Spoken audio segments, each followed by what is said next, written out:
Lesson number 1 of CS Foundation Economics. Demand. Basic of demand. In order to score the marks from this topic, आपको concept of demand ये मालूम होना ज़रूरी है. You should know the each and every aspect of demand. So we are going to cover in this session today. First one, demand, then the concept of demand, determinants of demand, law of demand, demand schedule, individual demand schedule, market demand schedule, negative slope of demand curve and changes in demand. ये एक ऐसे aspects है जो पढ़ने से आपको each and every corner of a demand will get cover. So I had made an attempt to give you the in depth knowledge as far as the demand is concerned, so that when you solve the MCQs it will be quite easy for you to solve it. As per the study material, the first they have given the meaning of demand. After that, law of demand is given. उसके बाद उन्होंने demand schedule दिया है. And after that they have given the explanation of that schedule in a graphic form. And then after assumption of demand. तो ये सभी चीज़ें उन्होंने काफ़ी ब्रीफ फॉर्मेट में दी है. So I had made an attempt to explain you all this concept in little bit detail, जहाँ पे इंट्रोडक्शन डिमांड क्या होता है, then after the meaning, demand schedule किसे कहते हैं, इंडिविजुअल डिमांड क्या होता है, मार्केट डिमांड क्या होता है. This all aspects are very important if you want to understand the demand in detail. So let's begin with demand. Meaning of demand in a ordinary language, demand means a desire, इच्छा होना, किसी चीज़ को पाने की इच्छा होना, ये demand है. Desire means an urges to have a something, कुछ पाने की इच्छा. In economics demand is something different. Demand means a desire which is backed by willingness and ability to pay. अगर आप इकोनॉमिक्स में कहना चाहते हैं कि डिमांड क्या है, तो उसमें 3 चीज़ें होना ज़रूरी है. Demand means it has a 3 things, that is a desire, then willingness, and third one is ability to pay.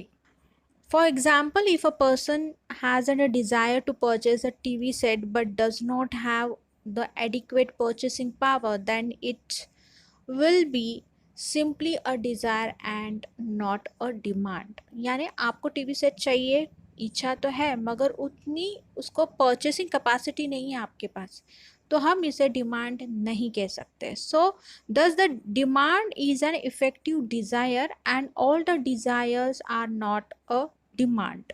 So demand should consist of a 3 thing, that is a desire, willingness to pay and ability to pay. इसको आप star mark कर लीजिए, हर demand के answer में आपको इसको लिखना है.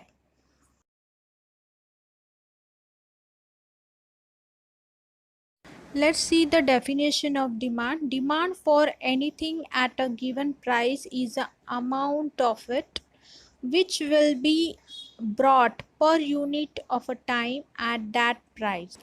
Thus the following are the features of demand. Demand is a relative concept, ये किसी ना किसी से चीज़ से related होती है.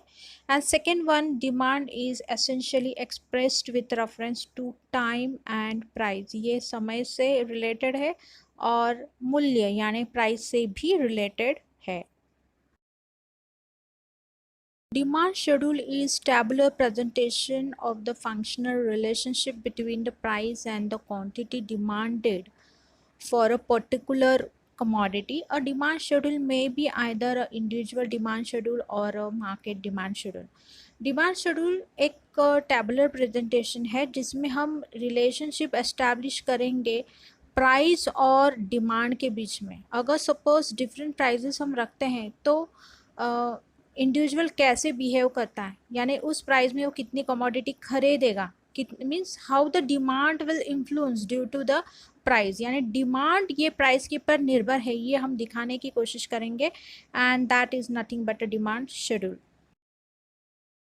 Individual demand schedule is a tabular presentation showing the different quantities of commodity that an individual consumer is prepared to buy at various price over the given period of time.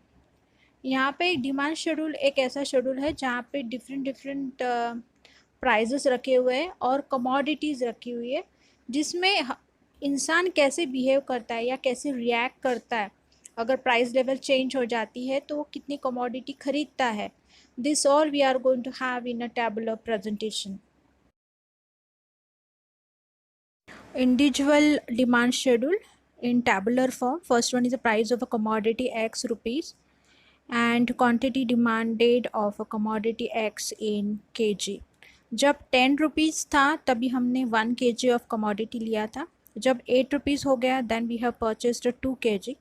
After that जब further price reduce हो गया 6 then we have purchase 3 kg of commodity. And further जब 4 rupees हुआ तो 4 kg हमने ख़रीदा. जब और भी प्राइस घट गई, कम हो गई 2 rupees, then we had purchased 5 kg of commodity. It shows that कि जैसे प्राइस कम होती जाएगी तो हम ज़्यादा से ज़्यादा commodity purchase करेंगे. That is when the price reduces, more the commodity is demanded. Individual demand curve. OY axis shows price in rupees, OX axis shows quantity demanded in kg. DD is demand curve sloping downward from left to right. वहाँ पे downward arrow किया गया है. And it indicates an inverse relationship between the price and quantity demanded. That is जब price कम होता है तो demand बढ़ जाता है, जब price बढ़ जाता है तो demand कम होता है. Market demand schedule. Market demand is total demand for the commodity from all the consumer at a given price during a given period of time. ये टोटल डिमांड है जहाँ पे हम एक से ज़्यादा 3-4 लोगों का डिमांड इकट्ठा कर लेते हैं, उसको सम अप कर लेते हैं और उसको हम लोग बोलेंगे टोटल डिमांड यानी market demand. Market demand schedule is a tabular presentation. जो भी डेटा हमने कलेक्ट किया उसको हम लोग टेबल फॉर्म में रखेंगे, showing a different quantity of commodity. Market demand schedule table 3.2. It is a presentation in a tabular form. First column में है price of the commodity X in rupees 10,8642 and quantity of X demanded in kg. 3 consumers के यहाँ पे demand लिखे गए हैं A, B and C and market demand is nothing but the addition of 3, that is A plus B plus C. ऐसे करके market demand मिला है, दैट इज़ 30, 45, 60, 75 और 90.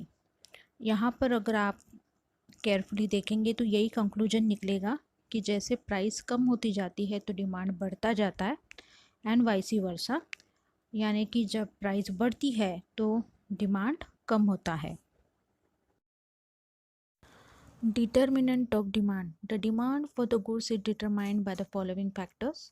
ऐसी कौन सी चीज़ें हैं जिससे डिमांड चेंज होता है. First one is your price. Price determined the demand for the commodity to a great extent. Consumer prefer to purchase a product in a large quantities when the price of a commodity is less. जब price घट जाता है तो लोग ज़्यादा से ज़्यादा वो कमोडिटी खरीदते हैं क्योंकि वो सस्ती हो जाती है. And they purchase a product in a smaller quantity when the price of the product is high. जब उस चीज़ की प्राइस बढ़ जाती है तो लोग वो कमोडिटी कम खरीदते हैं. Second point, income. Income of a consumer decide a purchasing power which in turn influence the demand for the product. Rise in the income will lead to the rise in the demand for the commodity and fall in the income will lead to a fall in a demand for the commodity. जब भी इंसान का income बढ़ जाता है तो but naturally income बढ़ने के वजह से आपकी डिमांड भी बढ़ेगा. You will like to have the more of the commodity due to the increase in income. अगर इनकम कम हो जाता है तो आप अपना डिमांड क्या करेंगे, कम करेंगे due to the lack of income. Third point, price of substitute goods. If the substitute goods is available at a lower price, then the people will demand cheaper substitute goods than the costly one.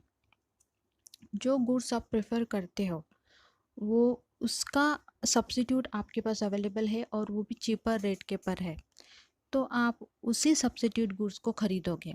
For example, if the price of the sugar rice, अगर sugar का भाव बढ़ जाता है तो आप उसके जगह पे गुड़ लोगे.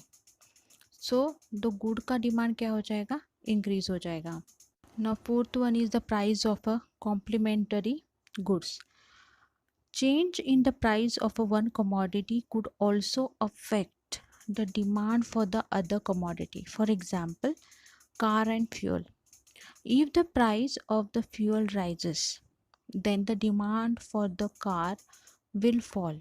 अगर फ्यूल का भाव बढ़ जाता है, फ्यूल का भाव बढ़ने के कारण ही कार का डिमांड क्या होगा, कम हो जाएगा. This is example of price of complementary goods.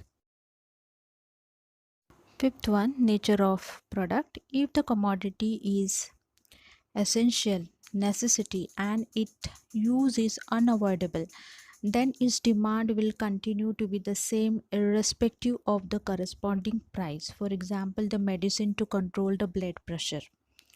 Patient को ब्लड प्रेशर को कंट्रोल में रखने के लिए मेडिसिन लगने ही वाली है, चाहे उसकी प्राइस कुछ भी हो, क्योंकि वो उसकी ज़रूरत है. Same way nature of the product, जैसा प्रोडक्ट का नेचर होगा अकॉर्डिंगली उसका डिमांड इन्फ्लुएंस होगा. Sixth one, the size of population. Larger the size of the population the greater will be the demand for the commodity. But naturally जितना population बढ़ेगा उतना demand for that product is going to increase. Smaller the size of population, smaller will be the demand for a commodity.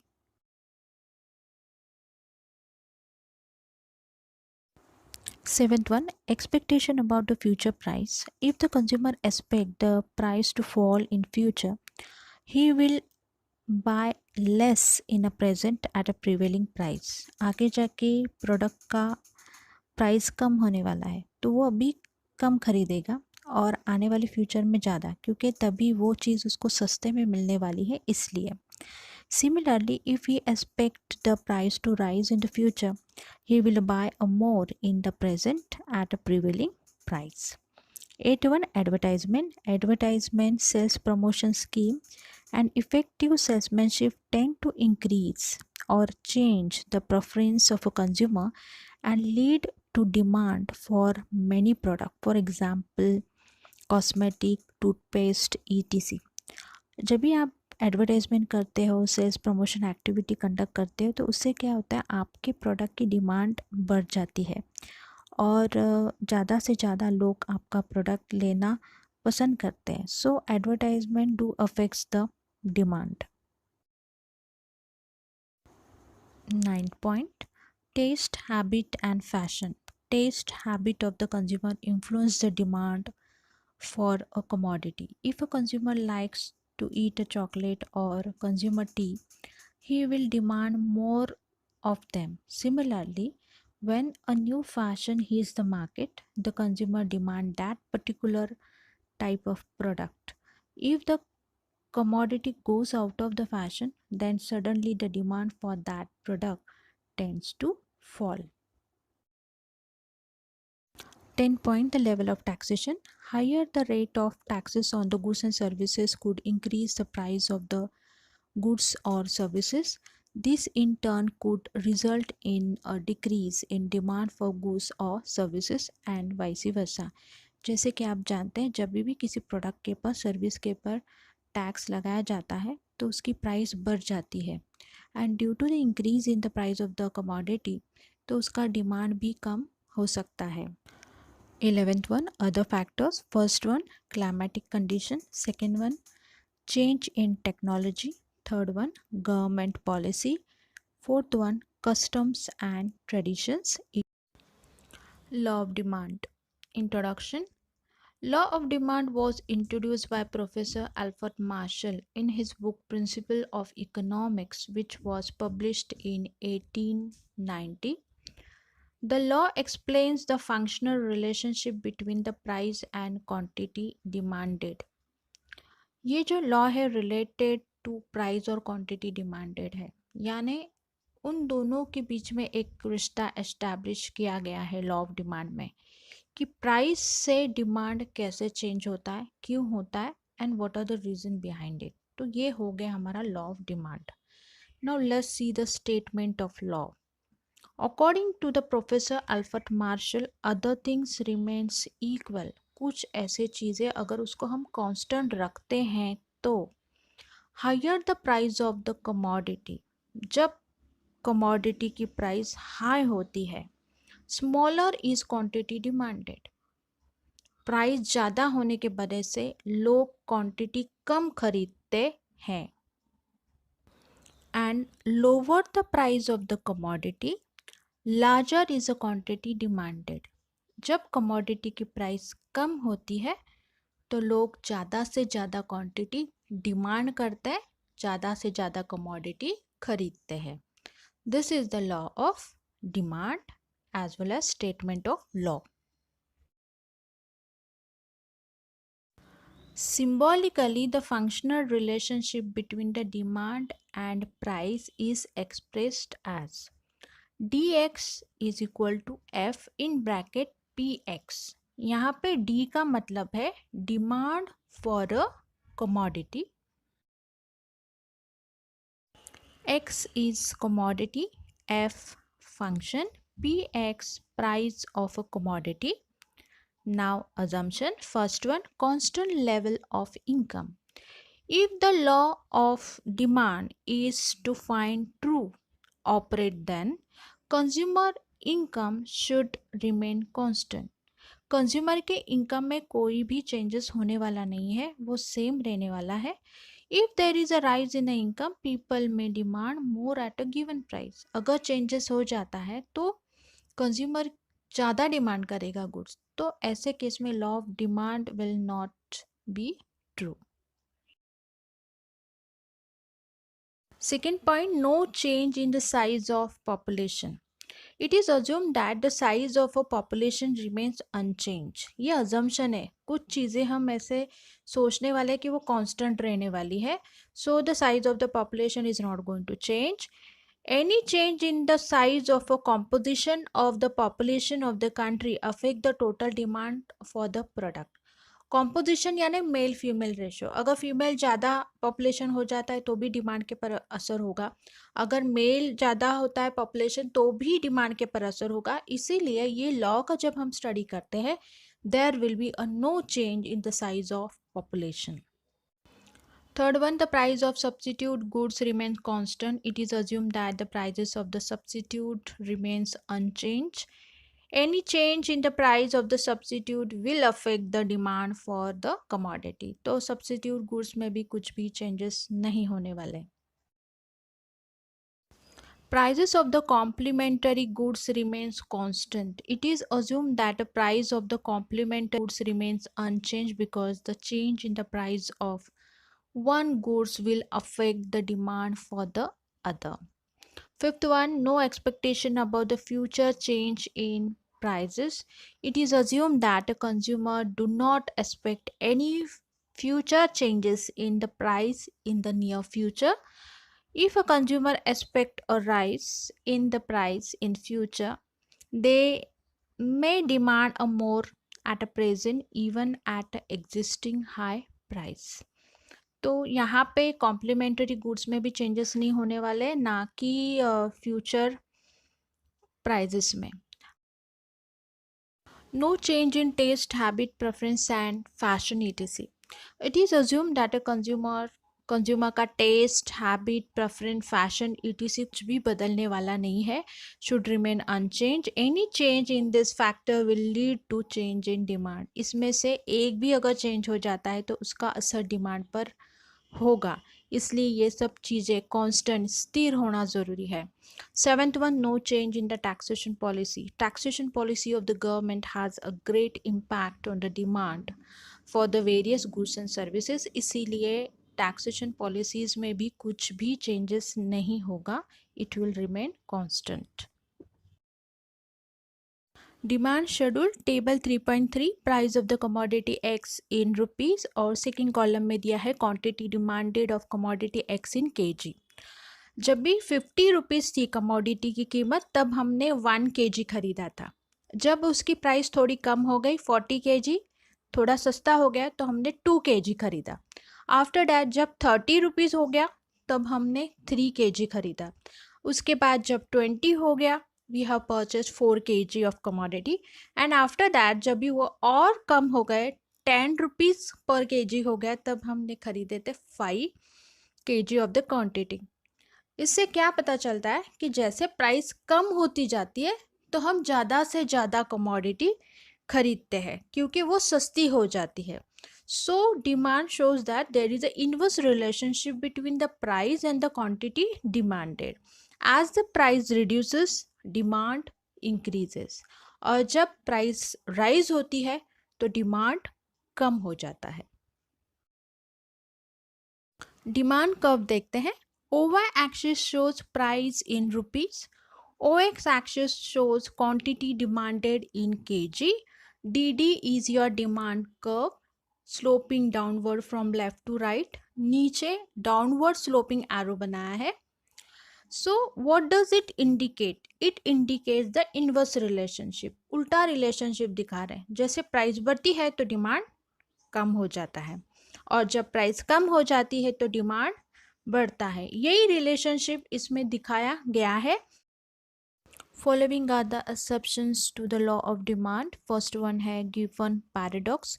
Inferior goods और a low quality goods, जिसको हम सब standard goods बोलते हैं, are those goods whose demand does not increase even if their prices fall.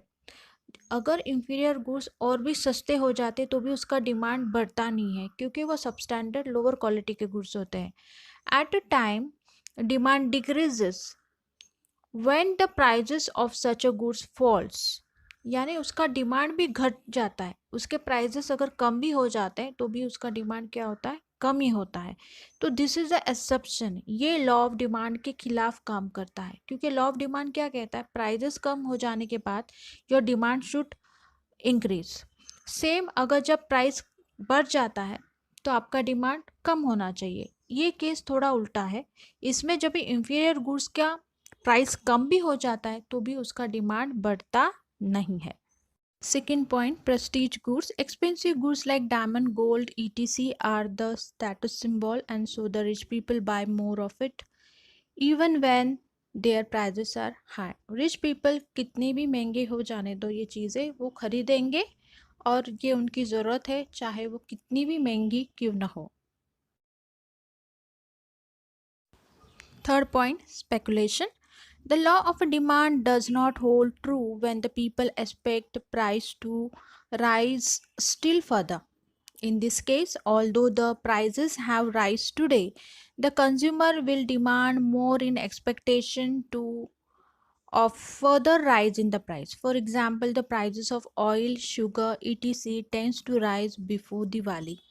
Diwali से पहले ही तेल और शुगर के भाव जो है, कीमत जो है बढ़ जाती है और पीपल खरीदते जाते हैं। So the people go on purchasing more at a higher rate. आज उसका भाव बढ़ चुका है तो भी पीपल वो खरीदते ही है। As they anticipate that the price में राइज ड्यूरिंग दिवाली। उनका ये ख्याल होता है कि जैसे दिवाली पास आएगी या दिवाली आने का समय हो जाएगा तो और ज़्यादा प्राइस बूट हो सकते हैं, बढ़ सकते हैं, इसलिए वो और भी ज़्यादा खरीदारी करते रहते हैं। And so this is the point of speculation which is an exception to the law of demand. Fourth point, price illusion. Consumer have an illusion that a higher price goods are of the better quality. काफ़ी लोगों की ये सोच होती है जितने goods महंगे होते हैं वो अच्छे ब्रांडेड और अच्छे क्वालिटी के गुड्स होते हैं। Therefore the demand for such a goods tends to increase with a rise in their price. For example, the branded product which are expensive are demanded even at a higher price. तो branded product लोग खरीदते हैं क्योंकि वो महंगे होते हैं और उनकी ये सोच है कि वो अच्छे क्वालिटी के होते हैं। Fifth one, ignorance. Sometimes, due to the ignorance, the people buy a more of a commodity at a higher rate. This may happen when the consumer is ignorant about the price of that commodity at other places. काफ़ी बार consumer को कुछ knowledge नहीं होता है price क्या है market में कैसा है, और उसके वजह से वो बहुत बार ऐसे हो जाता है unnecessarily they pay a more for the certain commodity. Sixth point, habitual goods. Due to the habit of consumption, certain goods like tea is purchased in required quantity even at a higher price. अगर आपको किसी food की या किसी product की habit हो तो वो चीज़ कितनी भी महंगी हो जाए आप उसको खरीदेंगे.